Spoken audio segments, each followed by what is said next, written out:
नमस्कार, आज आपण कच्च्या कैरीचे झटपट लोणचे कसे बनवायचे याची रेसिपी पाहणार आहोत।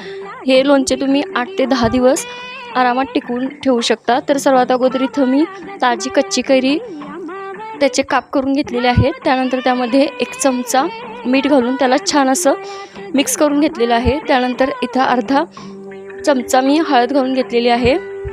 एक अर्धा चमचा लाल तिखट घालून ते दोन्ही मी छान मिक्स करून घेतलेलं आहे।